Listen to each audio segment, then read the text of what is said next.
Doctor Sudhanshu Trivedi 20 minutes. माननीय सभापति महोदय, आज जब इस राष्ट्रीय राजधानी क्षेत्र विधेयक के ऊपर मैं समर्थन करने के लिए खड़ा हुआ हूं, तो पहले मैंने विपक्ष के विद्वान वक्ता महोदय का वक्तव्य सुना तो मुझे विचित्रता का अनुभव हुआ और संपूर्ण विपक्ष को देखकर विस्मय हो रहा है। विचित्रता इसलिए कि उन्होंने कहा कि I have not seen any parallel anywhere.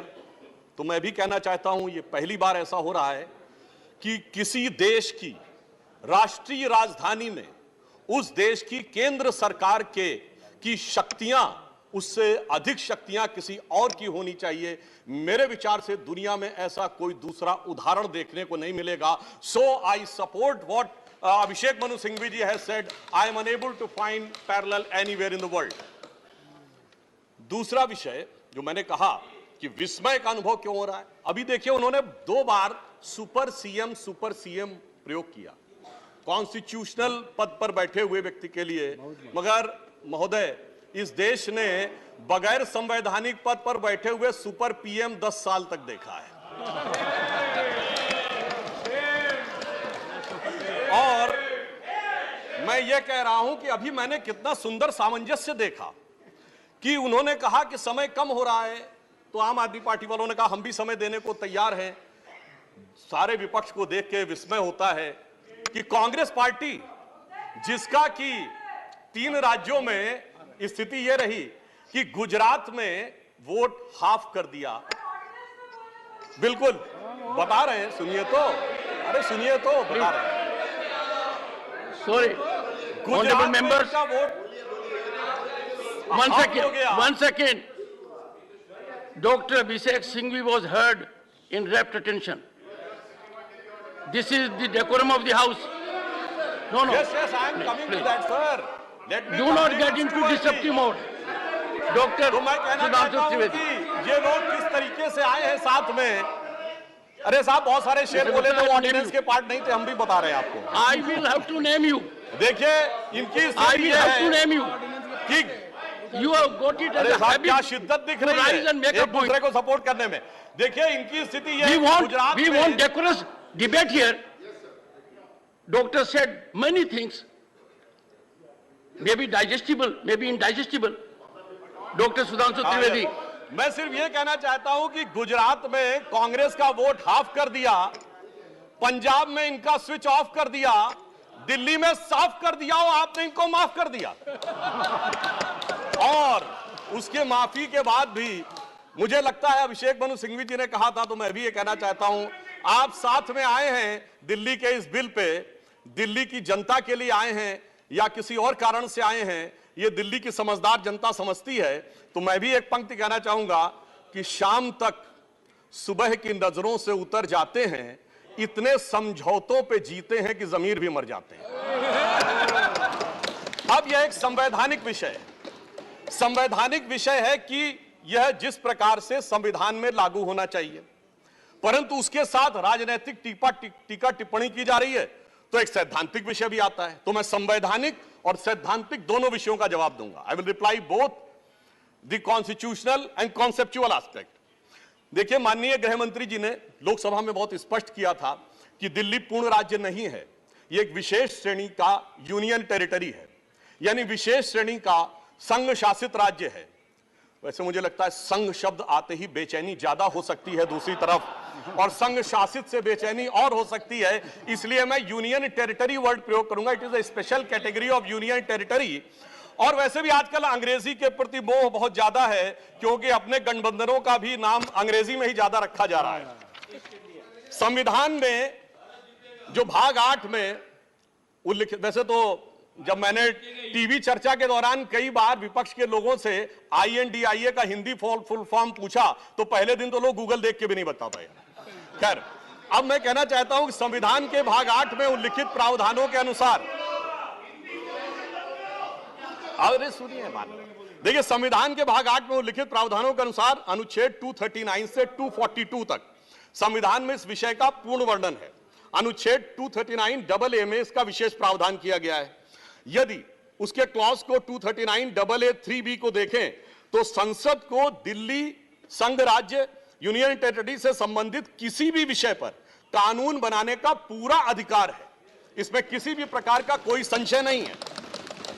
सर्वोच्च न्यायालय के जिस निर्णय का बार बार उल्लेख किया जाता है और हमारे विरोधी उसको अपने हिसाब से प्रयोग करते हैं, उसमें भी बहुत साफ देख लें कि 105 पेज के उस निर्णय में कहीं पर भी सर्वोच्च न्यायालय ने संसद के द्वारा दिल्ली के बारे में कानून बनाए जाने के विषय के ऊपर किसी प्रकार की कोई टिप्पणी नहीं की है।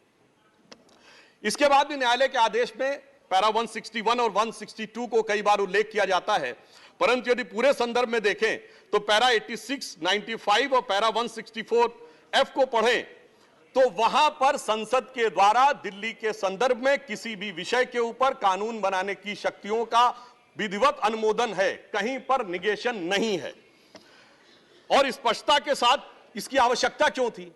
ताकि शासकीय आदेश को एक विधायी शक्ति भी मिल सके, एग्जीक्यूटिव ऑर्डर को एक लेजिस्लेटिव पावर भी मिल सके।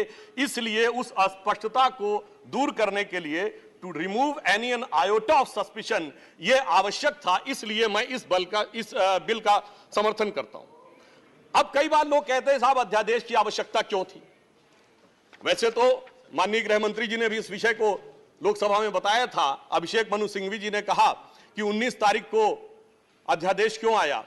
शायद उन्हें ध्यान हो कि दिल्ली सरकार में जैसे ही चंद दिनों में ताकत मिली तो सबसे पहले किन फाइलों के बारे में, सतर्कता के साथ सतर्कता विभाग की फाइलों के बारे में कार्रवाई की गई।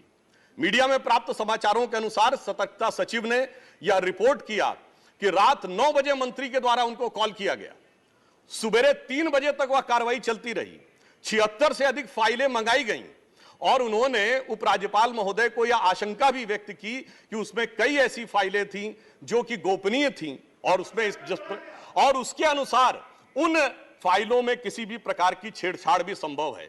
अब मुझे बहुत आश्चर्य होता है कि दिल्ली में बाढ़ आई तो दिल्ली फ्लड कंट्रोल अथॉरिटी की बैठक तो 2 साल से नहीं हुई, मगर विजिलेंस की फाइलें ओवरनाइट सर्च की गई। तो मेरे विचार से, और ये सर 16 और 17 मई की रात का था, तो मानी हुई बात है जब ऐसी परिस्थिति नजर आएगी तो उसके 1-2 दिन के अंदर अध्यादेश की आवश्यकता महसूस होगी। यहां मैं एक और बात भी कहना चाहता हूं कि ब्यूरोक्रेसी पर नियंत्रण की बात आम आदमी पार्टी की सरकार के द्वारा की जाती है, तो ये लोग तो अपनी एक पैरेलल ब्यूरोक्रेसी भी बना चुके हैं, क्योंकि अनेक प्रकार के समाचार पत्रों में आया है कि कई ऐसे लोग जो कि आम आदमी पार्टी के पदाधिकारी हैं वो सरकारी पदों पर भी विद्यमान हैं और सरकारी पदों पर रहते हुए सरकारी शक्तियों का भी उपयोग कर रहे हैं। वैसे ये लोग बहुत दावा करते हैं कि उन्होंने बहुत सारी चीजें फ्री दिया, कुछ 100 रुपए दिल्ली की जनता को कुछ मामलों में फ्री मिला और अपने लोगों को कई मौकों पे, कई जगहों पे, दर्जनों से ऐसे लोग हैं जिनको लाख लाख 1.5 लाख की तनख्वाहें मिली। और यदि आरोपों को देखा जाए तो करोड़ों रुपए के घोटालों के आरोप हैं। एक कहावत होती है, माले मुफ्त दिले बेरहम। तो मैं कहना चाहूंगा इनकी तो स्थिति यह है कि माले मुफ्त दिले बेरहम, दिल्ली पे सितम और करोड़ों हजम। अब एक और बात जो ब्यूरोक्रेसी के नियंत्रण की बात है, तो मैं ध्यान दिलाना चाहता हूं, इस दिल्ली प्रदेश में एकमात्र ऐसा प्रकरण हुआ जो पूरे देश के इतिहास में बहुत विचित्र था कि दिल्ली के मुख्य सचिव ने दिल्ली के मुख्यमंत्री आवास के अंदर अपने साथ मैन हैंडलिंग का आरोप लगाया। मेरे विचार से पूरे भारत के इतिहास में ऐसा कोई उदाहरण नहीं होगा कि इस प्रकार की बात, इस प्रकार का आरोप लगा हो और वह भी मुख्यमंत्री की उपस्थिति में लगा हो। यह दर्शाता है कि ब्यूरोक्रेसी को नियंत्रण करने की जो छटपटाहट है उसमें वास्तविकता में वो फितरत क्या है। और मैं एक टेक्निकल पॉइंट कहना चाहता हूं, दिल्ली का कोई स्टेट कैडर नहीं है, जैसे राज्यों का कैडर होता है तो राज्य का मुख्यमंत्री उस कैडर को नियंत्रित करता है। जो आईएएस और आईपीएस अधिकारी होते हैं वो यूनियन टेरिटरी कैडर में आते हैं। जब वो सारे राज्यों में, सारी केंद्र शासित राज्यों में उनका स्थानांतरण हो सकता है, तो मैं आपके माध्यम से विपक्ष से पूछना चाहता हूं कि यदि दिल्ली के एक अधिकारी का ट्रांसफर गोवा होना है और दिल्ली के सीएम की उस पर एब्सोल्यूट अथॉरिटी होगी तो यह कैसे संभव हो सकता है? इसलिए यह आवश्यक है कि इस विषय के ऊपर केंद्र सरकार की शक्तियां परिभाषित हो।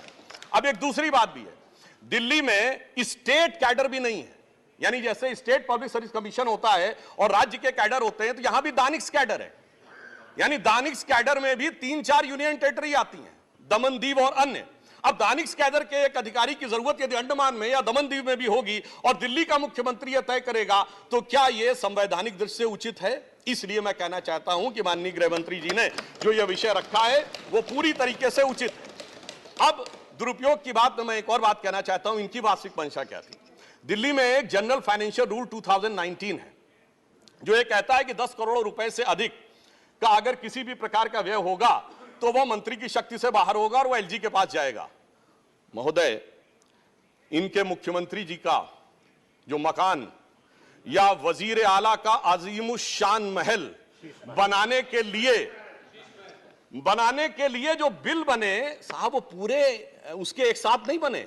10 करोड़ से कम के 8.5, 8, 7.5, 9 करोड़ रुपए के डिफरेंट बिल बने और एक मद ऐसा है जिसमें कि मुख्यमंत्री कार्यालय के कर्मचारियों के लिए महोदय जानते कितने का बिल बना? 9.99 करोड़, यानी 0.01 से कैसे बचा जा सकता है कि टेंडर न करना पड़े, मन मुताबिक खर्चे कर लिए जाएं। यह दर्शाता है कि नियमों के प्रति और ब्यूरोक्रेटिक नियमों के प्रति इनके मन में क्या आस्था है। और इतना ही नहीं, दिल्ली मेट्रो के लिए तो वृक्ष काटने की परमिशन वर्षों तक नहीं मिलती थी, मगर मुख्यमंत्री आवास के लिए वृक्ष काटने की परमिशन उनको मिल जाती थी। अब इसके साथ मैं एक और बात कहना चाहता हूं, एक नैतिकता, सैद्धांतिकता का सवाल उठाया जाता है। तो मैं कोट करना चाहता हूं कि दिल्ली के मुख्यमंत्री जी ने, जिनका वो आलीशान शीश महल बना हुआ है, उन्होंने 27 अक्टूबर 2013 को शीला दीक्षित जी के विषय में लिखा था ट्वीट, और उनको मैं कोट कर रहा हूं। उन्होंने कहा कि दिल्ली की मुख्यमंत्री शीला दीक्षित जी के घर में 10 एसी लगे हैं। मैंने तो सुना है कि बाथरूम में भी एसी लगे हैं। कौन भरता है इस एसी का बिल? और आगे वो कहते हैं, मेरा तो कलेजा कांप उठता है ये सोचकर कि दिल्ली की 40% जनता झुग्गियों में रहती है, तो कोई मुख्यमंत्री ऐसे आलीशान घर में कैसे रह सकता है। मैं कहना चाहता हूं, देखिए, केजरीवाल जी का कलेजा कापा हो या ना कापा हो, रूह कापी हो ना कापी हो, रूह है क्या है, किसकी रूह है, उस पर मैं टिप्पणी नहीं करना चाहता, मगर मैं एक बात जरूर कहना चाहता हूं कि शीला दीक्षित जी जहां भी होंगे उनकी रूह को बहुत तकलीफ हो रही होगी कि जब उनके ऊपर ऐसी बातें करने वालों के साथ वो सारे लोग आज आकर खड़े हुए होंगे। वैसे महोदय, उनके घर में 10 एसी थे, यहां तो 15 टॉयलेट भी हैं। और इतना ही नहीं, 1-1 करोड़ रुपए के पर्दे भी लगे हुए हैं, और 1 करोड़ रुपए के पर्दे का एस्टीमेट है। और इतना ही नहीं, अब सुनिए, उनके सामने एक दूसरी समस्या हो गई है कि अभी तक जो बातें चल रही थी, अब उनके सामने यह समस्या है कि उन चीजों को कैसे छुपाएं। देखिए, मैं इनके लिए कहना चाहूंगा कि अब उनकी फितरत जग जाहिर हो चुकी है। तो आज आम आदमी पार्टी की स्थिति यह है कि अब जो चेहरे से जाहिर है छुपाएं कैसे, तेरी मर्जी के मुताबिक नजर आए कैसे। अब इस घर को सजाने का तसव्वुर हुआ बात की बात, अब तो मुश्किल है कि इस घर की हकीकत को छुपाएं कैसे।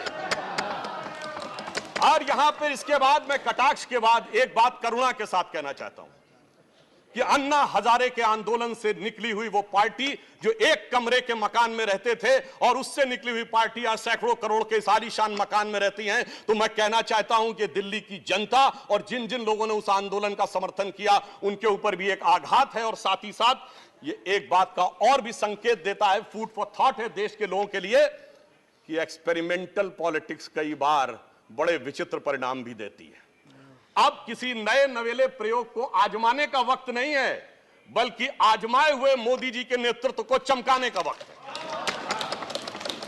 और बहुत से लोग ये कहते हैं, संवैधानिक नैतिकता का प्रश्न उठाते हैं कि अध्यादेश क्यों लाया गया। अध्यादेश के लाने का तात्कालिक कारण मैंने बता दिया, और वैसे मैं अपने विपक्ष के लोगों के सुलभ संज्ञान के लिए बता देना चाहता हूं कि इन लोगों ने कितनी बार अध्यादेश लाए हैं। नेहरू जी की सरकार में 70 बार, इंदिरा जी के जमाने में 77 बार, राजीव जी के समय में 35 बार, नरसिम्हा राव जी के समय में 77 बार, मनमोहन सिंह जी के समय में 61 बार, और जो यूनाइटेड फ्रंट गवर्नमेंट बनी थी भाजपा विरोध में, उसमें 1.5 साल में 77 बार। तो मुझे लगता है अध्यादेश का विषय उठाने से पहले इस अंक गणित को भी देख लेना चाहिए। अब मैं एक और बात कहना चाहता हूं, जो संविधान की दुहाई देते हैं उनके लिए, ये तो वो लोग हैं सभापति महोदय जिनकी संविधान में क्या आस्था है। इन्होंने संसद के द्वारा पारित सीए कानून के खिलाफ विधानसभा में प्रस्ताव पारित कर दिया। यह संविधान का सम्मान है। और वो सिटीजनशिप अमेंडमेंट एक्ट था। नागरिकता का विषय तो पूर्ण राज्य का भी विषय नहीं हो सकता, और तो उसके बावजूद दिल्ली सरकार ने पारित कर दिया। तो इसका अर्थ हुआ कि ये जिस प्रकार के कार्य करते हैं उनका संविधान में कोई आस्था नहीं है। और अभिषेक मनु सिंघवी जी अभी कह रहे थे इलेक्टेड गवर्नमेंट, तो मैं याद दिलाना चाहता हूं, after the 72nd and 73rd constitutional amendment there are 3 tier of government, जिसमें एक म्युनिसिपल और जिला पंचायत, एक स्टेट और एक सेंटर। तो मान्यवर, ये तो राजीव गांधी जी लाए थे।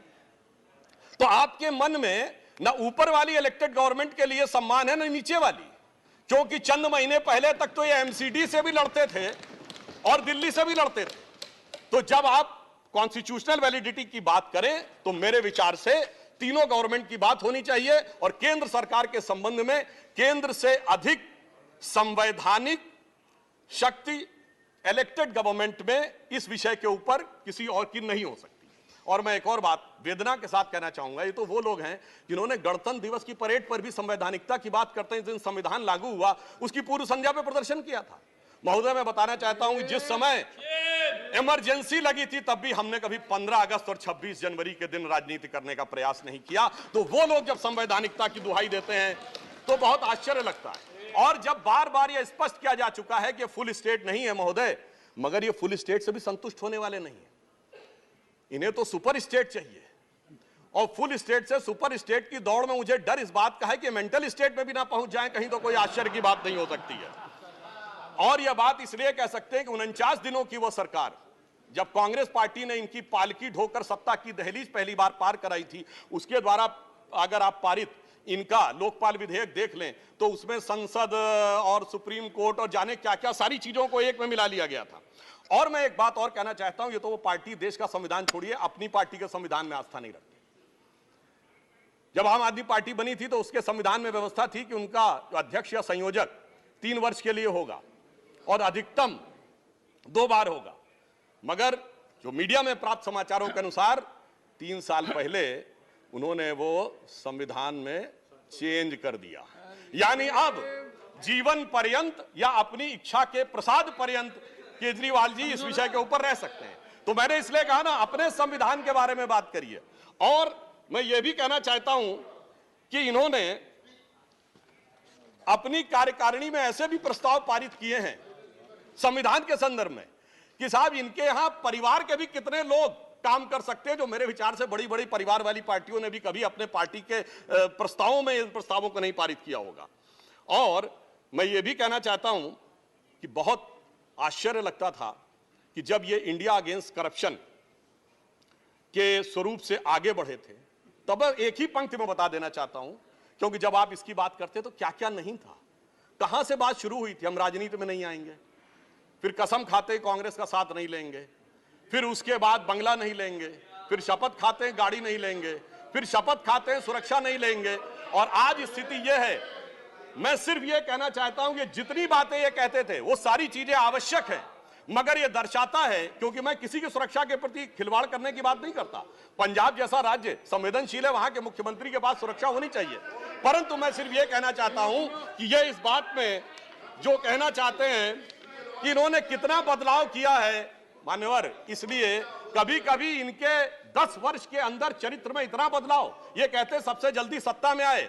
महोदय, मैं कहना चाहता हूं भारतीय जनता पार्टी और जनसंघ, हम 1951 बने, हमने 72 साल में कभी कांग्रेस से समझौता नहीं किया, इन्होंने 72 दिन में समझौता किया, तब ये सत्ता में आए। और इसलिए आज दिल्ली की जनता अपने को ठगा हुआ महसूस करती है। और शायद दिल्ली के लोग ये कह रहे होंगे कि मैं समझता था वो कितने मासूम थे, क्या से क्या हो गए देखते देखते, जिनको पत्थर से हमने बनाया सनम वो खुदा हो गए देखते देखते।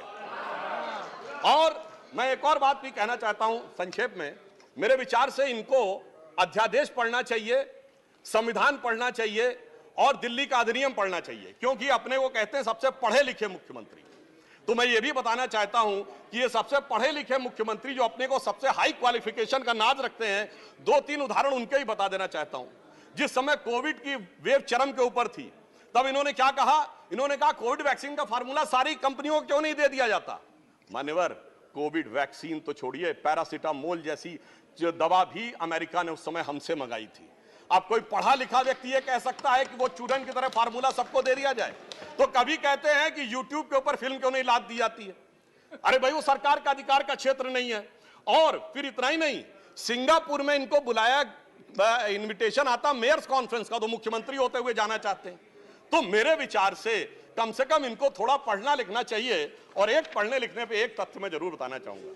जब न्यूयॉर्क टाइम्स अखबार में इनकी तारीफ निकली थी तो इनके मुंह से निकल गया था कि दुनिया का सबसे बड़ा अखबार, और उसमें इतनी तारीफ निकलवाना आसान नहीं है। वैसे निकलवाना शब्द निकल गया था, मगर मैं पढ़े लिखे मुख्यमंत्री को यह भी बताना चाहता हूं महोदय कि न्यूयॉर्क टाइम्स दुनिया का सबसे बड़ा अखबार नहीं है, वो है यमुनी शिंबुन जापान का। अमेरिका का भी सबसे बड़ा अखबार वो नहीं है, यूएसए टुडे। और इतना ये समझिए, इतना ही नहीं, भारत का times of India, Dainik Bhaskar, और वो भी उनसे अधिक हैं। तो मैं सिर्फ ये बताता हूं, अरे भाई जिस अखबार का नाम लेते हैं कम से कम उनको तो पढ़ लेना चाहिए था। मैं आपको अधिक समय न लेते हुए मैं सिर्फ ये कहना चाह रहा हूं महोदय कि इनको ना पढ़ाई से मतलब है, इन्हें ना पढ़ाई से मतलब है, न लिखाई से मतलब है, इन्हें तो बस कमाई से मतलब है, और वो भी ऊपर वाली कमाई से मतलब है। और अंत में मैं कहना चाहता हूं सर, अंत में एक लाइन और कहना चाहता हूं कि आज सब लोग मिले, आम आदमी पार्टी और कांग्रेस एक साथ मिले, भारत की सबसे पुरानी पार्टी, पुरानी धुरानी पार्टी, नई पार्टी, नई नवेली पार्टी, अजब अलबेली पार्टी, सब मिलकर एक हो गए। मगर प्राप्त क्या किया? दोनों ने सिद्धांतों से समझौता किया, और कांग्रेस ने भी इतना सयाना दांव चला कि इन्होंने अगर उनका हाथ पकड़ के दिल्ली अध्यादेश पे समर्थन लिया हो तो अविश्वास प्रस्ताव ले आए, लीड उनको मिल गई। तो इसलिए मैं कहना चाहता हूं अंत में कि इन लोगों को आखिर में क्या प्राप्त हुआ, ये पंक्ति कह के समाप्त करता हूं कि इनको विधेयक भी नहीं मिला और सम्मान भी नहीं मिला, यानी इज्जत भी गई, बात भी नहीं मिली। तो एक पंक्ति कहता हूं, न तुम ही मिले, आप लोगों के लिए लागू है, न तुम ही मिले न मयस्सर तुम्हारी दीद हुई, दीद मतलब साइट, न तुम ही मिले न मयस्सर तुम्हारी दीद हुई, तुम ही कहो ये मुहर्रम हुई कि ईद हुई। सुखेंदु शेखर रे, श्री सुखेंदु शेखर। त्रिवेदी ने बड़े जोश के साथ और बहुत शेर शायरी के साथ उन्होंने बात की। त्रिवेदी ने शेर शायरी के साथ बहुत लंबी तकरीर की। अगर उसको उत्तर हमारे पास चतुर्वेदी है, अगर आप त्रिवेदी है तो हमारे पास चतुर्वेदी है। माननीय प्रतिपक्ष के नेताजी, नहीं, डॉक्टर अभिषेक सिंघवी ने कवि का काम ज्यादा किया, वकील का कम किया। कितना कवि का काम आपने किया। श्री सुखेंदु शेखर रे, 9 minutes. I am not going to